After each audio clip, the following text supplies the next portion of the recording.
ఇవాళ అయితే నాకు చాలా బాధ అనిపించింది. ఎందుకంటే నాగ్పూర్ లో అసలు సరిగ్గా హనుమాన్ మందిర్లు లేకుండే.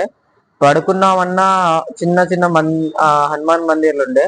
అయితే నాగ్పూర్ మొత్తం దాటేసిన తర్వాత అక్కడ కప్టే అనే ఊరు ఆ బోర్డు ఉంటది. దాని పక్కకు ఒక సాయిబాబా టెంపుల్ ఉండే. అయితే అడిగిన తర్వాత పడుకో అన్నారు. పడుకునే సరే పడుకుందామని కొంచెంసేపు ఉన్న తర్వాత అక్కడ సరిగ్గా ప్లేస్ లేకుండా బయట పడుకోమన్నారు. ఛార్జింగ్ పెట్టుకోవడానికి బోర్డు కూడా లేకుండా. సరే అని కొంచెంసేపు ఉన్నా కానీ ఇక నేను అప్పటికి నాకు నచ్చలేక ఆ ప్లేస్. అందుకనేసి నేను ఏం చేసిన అంటే అక్కడ నుంచి బయలుదేరిన.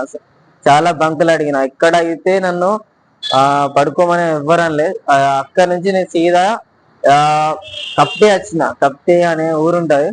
అయితే అది వచ్చిన తర్వాత ఇక్కడ హనుమాన్ టెంపుల్ ఉంది. ఇక్కడ పడుకోమన్నారు వీళ్ళైతే. నాకైతే చాలా సంతోషంగా ఉంది. ఇదే నా ప్లేస్, నేనైతే అక్కడనే పడుకుంటున్నా. నాకైతే మంచి ప్లేస్ అయితే దొరికింది. నాకైతే ఇప్పుడైతే హ్యాపీగా ఉంది.